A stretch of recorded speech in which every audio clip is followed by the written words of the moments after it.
welcome to Turn the Page, the official podcast of the Syosset Public Library.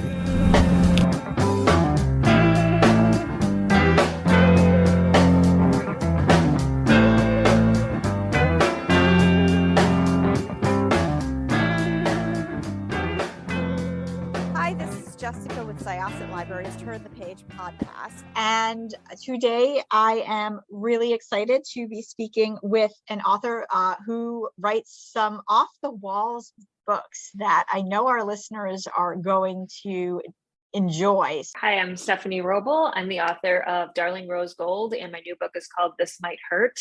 It is coming out February 22nd in the US, and it's a story about three women. Two of them are sisters named Natalie and Kit. And when the book starts, they haven't spoken in 6 months because Kit has gone away to this self-improvement retreat on a private island off the coast of Maine. And the reason for the impetus to get the book started is Natalie receives this email from an anonymous Wisewood account that says, "We know your secret. Should we tell your sister? Or do you want to tell her yourself?" And so that really sets the ball rolling. Both sisters have some secrets they're holding on to. And so Natalie sets off to Maine to try to go bring her sister home and come clean with her. Yeah.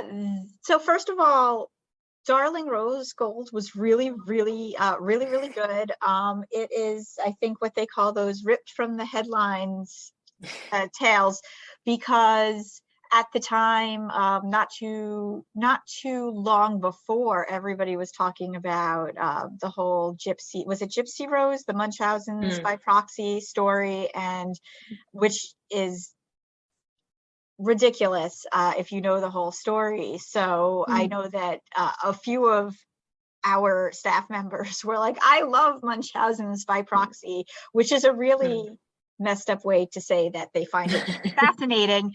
But you know, this one deals a little bit with number one, like family dynamics, but it also talks about cults. And for me, lately, I've been consuming a lot of media about cults and about the language of cults and cults gone wrong. But what I loved about this was it really just got very personal about the people on the outside and a little bit more about the people on the inside.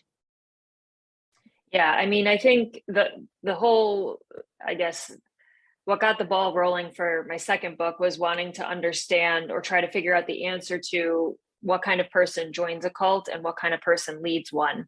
And so the person outside of the cult, Natalie, kind of was the third character to join in. But I just, like you and like so many people, I've found cults fascinating for so long, and they just seem like this very far away thing that, you know, I don't know anyone who's been in one.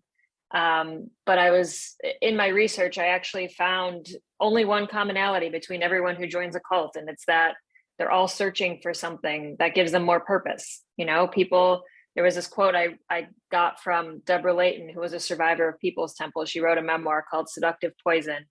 And she said, people don't join cults, you know, they sign up for social groups or religions, or, you know, they're trying to make a positive difference in their lives and in the world. And I think a lot of the stuff you read about cults or watch about cults kind of skips over that. And so it just makes people who join them seem naive or foolish or whatever, when the reality is, you know, we all join groups like this. It's just some of them work out well and others turn into a nightmare. Then there's the whole question as to whether or not multi-layer marketing, some of them. Oh yeah, multi-level marketing. Yeah, the whole idea as to whether or not multi-level marketing is essentially a cult, and I think that depends on how much you buy into it. But it does affect relationships very much, like in this book, Wisewood affects relationships, and there's a lot of language that cults use, and I kind of liked that. So Natalie goes to Wisewood to try to find her sister Kit, and is pretty much walked around Kit by everybody at Wisewood, who is bought into Wisewood to an unsettling degree.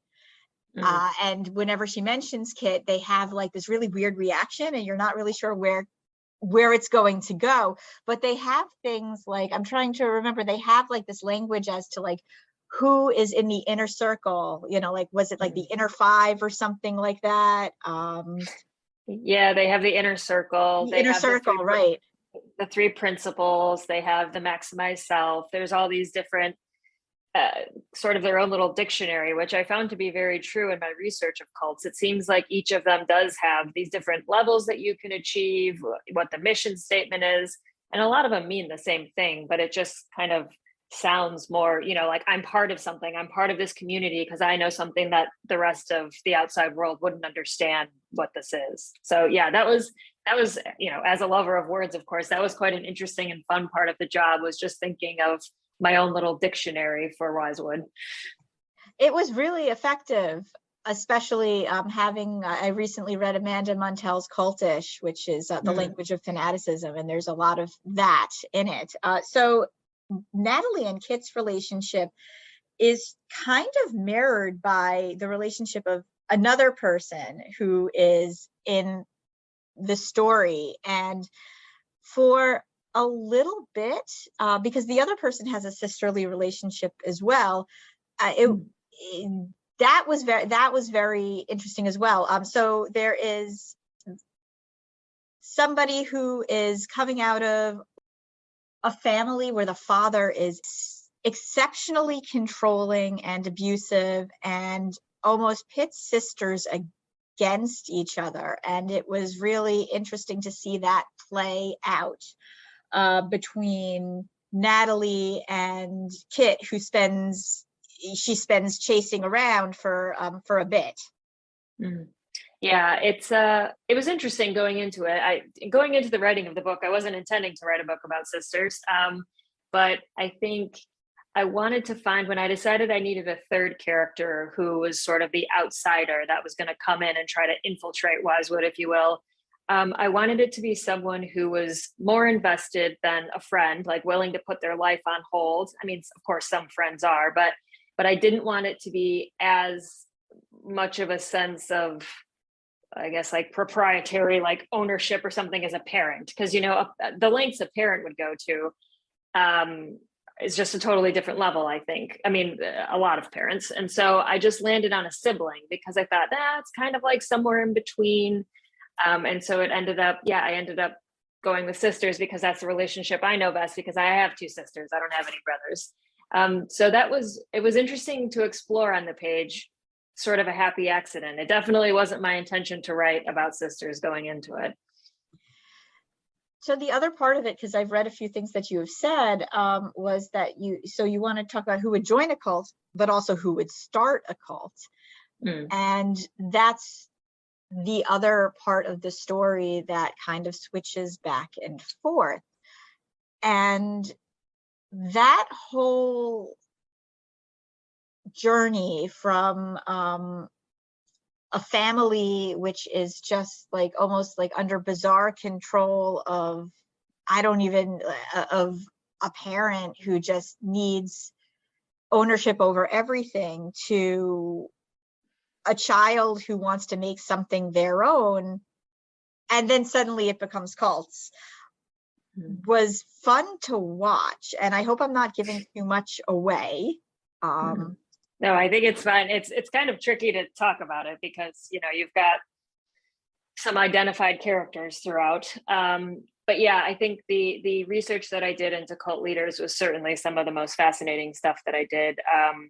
They are very unique in their belief systems, but they share a lot of common traits, narcissism being one of them. And it's funny that you mentioned Munchausen by proxy, because they have that in common with Patty Watts and people with Munchausen by proxy. It's, once again, unintentionally, didn't know it going in. I was writing a narcissist. But on the flip side of that, they're also very charismatic. They are really good salespeople and able to affect real change. Most of them really believe what they're selling. So yeah, it was just, to be honest, the most challenging part of writing a character like that was not the manipulation or the narcissism. It was the charisma. Because as an introvert, you know, I was like, how on earth would I try to convince all of these people to do this thing, you know? And I was stumped, honestly. It took me a few drafts to get through it. And I really had like long conversations with my editor. And it's quite, when you actually try to embody it and make it believable to a reader, it's quite a challenge. It's a lot harder than, I mean, people give them credit for, not to, not to defend what they're doing, but that was also like a really interesting sort of challenge for myself. Yeah, I did say the narcissism was definitely present, but it sort of crept up because there was all of these other things going on. And, you know, if listeners think I am giving too much away, I'm really not, because I'm talking around certain other things that happen, which really just give this book so much meat. And it's so much more than, oh, this is a book about a cult, or this is a book about sisters. This is a really twisty ride into just relationships in general, and cult mentality, and also control mentality. And I think another thing is that the leader really had to believe in what she was doing, and she really, really did. And you also have to, but you also have to get the people on board who are going to follow you to really 100% believe in what you are doing. I remember reading that Jim Jones was like really big with politicians. He was friends of several politicians. I think he was a friend of Harvey Milk at one point, who's, you know, one of these fallen politicians, a gay icon. You know, he was really close with Jim Jones. And I think it's very easy to sort of write all cult leaders off as this person who you'll automatically think is nutty. There's a lot of charisma that goes into it. And I really enjoyed watching you build that part. And then on the flip side, taking us down this rabbit hole with Natalie, because then the other mystery is, what exactly were they talking about when they sent Natalie that email, and who sent her that email? That was a really good thread to keep following throughout the book. Thank you. Yeah, going back to the cult thing and Jim Jones specifically, like I didn't realize, and I'm sure a lot of people don't, he played a pretty substantial role in helping integrate schools in Indiana. You know, like you said, a lot of people just think, oh, nutso, whatever, when they hear about cult leaders, but they do. A lot of them start out doing pretty meaningful work that we could all get behind. And that was a real consideration when I was forming my own cult and creating it from scratch. I wanted it to be built on a belief system that I or other people living in, 2022 could kind of get behind. I think when you first hear some of the principles and the things that Wisewood stands for, there's not immediate cause for concern. You're like, yeah, sure. Like pursuing fearlessness. Like, yeah, why wouldn't we want to be, less fearful? And so that was really important. Some of these things like with Heaven's Gate, it's like, okay, a spaceship's going to come take us and and you're like, oh, okay. Like, so it was really important. Yeah. I didn't want to do a religious cult. I didn't want to do a sex cult. So I just was trying to get and find a place where people might start reading and think like, this is okay. This is okay. And then what's the point at which you go, oh, wait, something's gone wrong? Because in my imagining, I think that's probably how cult members experience it, is like everything seems fine and fine and fine and fine. And then you've been in it for years and now something's gone wrong. And now I'm too financially committed, or this is a source of my, my work or whatever. I have family care in there and there's something preventing me from leaving. So it's not just, hi, sign up. One day you're going to be forced to drink, Flavor Aid laced with cyanide sort of thing. Yeah, and you bring up somebody versus Heaven's Gate, which is tragic, by the way, versus Jim Jones, which I think 1 year old when that happened, but I do remember seeing videos of it. And, only now can I really understand what those videos were, on the news.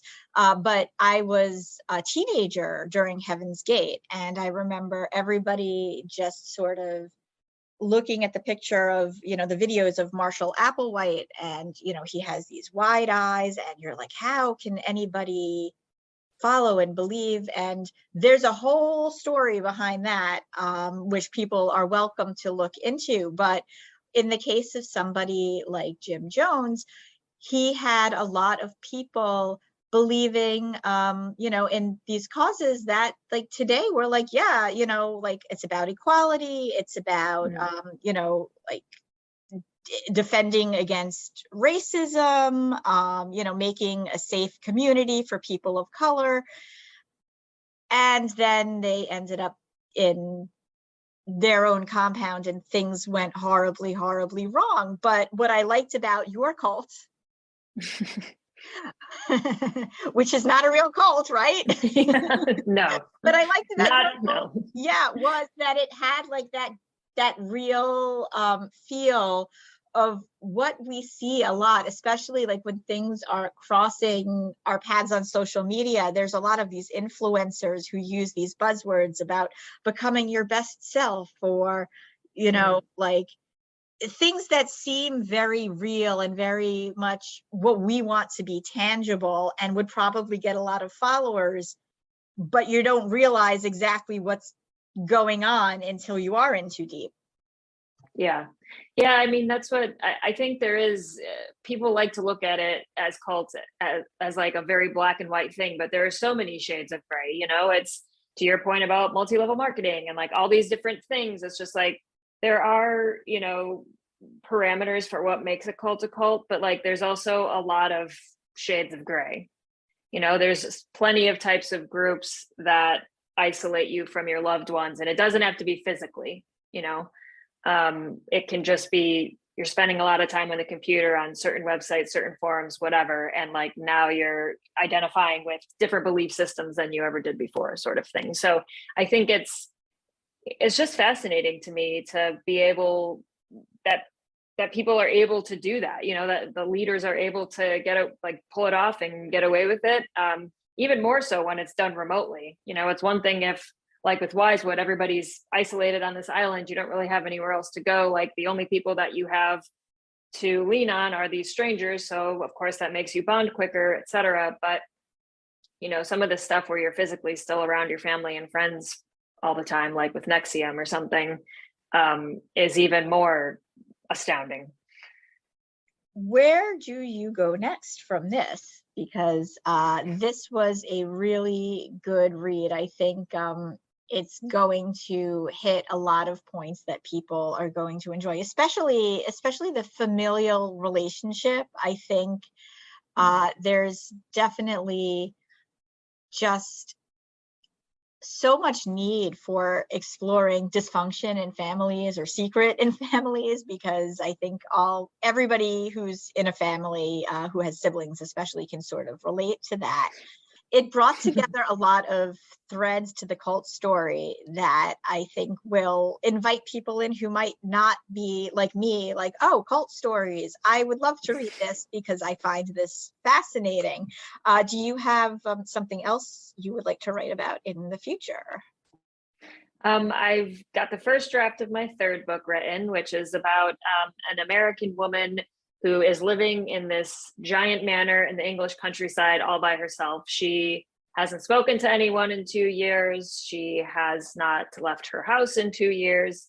And when the book starts, this elderly British woman shows up at her door and things kind of unfold from there. So it's a story about a recluse and why she is one. And yeah, that's another, it's just that I end up writing about topics I find fascinating, and sort of loners and people who have isolated themselves from the rest of us have always been another topic of interest. So that's what the third one will be about. That sounds really good. That almost, that almost sounds like a Twilight Zone episode. I love it. Yeah, it's interesting. It's still early days, very early days, but I'm excited to see where it will go and where it will end up.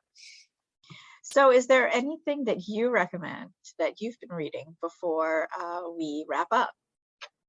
Sure. I'll two books that I've read recently, which are very different. The first is a memoir called Stray by Stephanie Danler. It came out good. Yes. Yeah, I think it came out a year or two ago, but I'm behind on that. But man, the prose in that, just the story itself was heartbreaking. I felt like I was reading it with my breath held, and I'm just so incredibly jealous of her talent. I was like, God, this book is so good. So, and it's a quick read too. It only took a few hours. And she was, I think did she write Sweet Bitter? I think. Yes. Yes. Yeah, okay. that's right. Yes. Yeah, she's just such a talented writer. So after reading Stray, I was like, okay, she's an auto read for me now. And the other book that I just finished is called The Last House on Needless Street by Catriona Ward. Have you read that one? I read that one too. Yes, that was another book that went in a direction I was not expecting. Yeah, it's the first book I've ever read where a cat is one of the narrators. But I really loved just how unique it was. I mean, I think it's more in line with the kind of stuff that I write, in that it's a very psychological deep dive. There's like very creepy things going on. You're not quite sure, but the way that it all came together, I was blown away. I just really enjoyed it. Excellent. Thank you so much. I very much would love to talk to you about your loner woman in the countryside book next year. I'd be happy to. That is if it's due to come out next year or whenever it comes out. Yeah. That's a question mark. We'll be here and very excited to hear your process on it. So once again, this was Jessica with Syosset Libraries Turn the Page podcast. Our guest today was Stephanie Wrobel. And we are going to close this chapter of Turn the Page. It's time to close this chapter of Turn the Page. Join us for the next episode.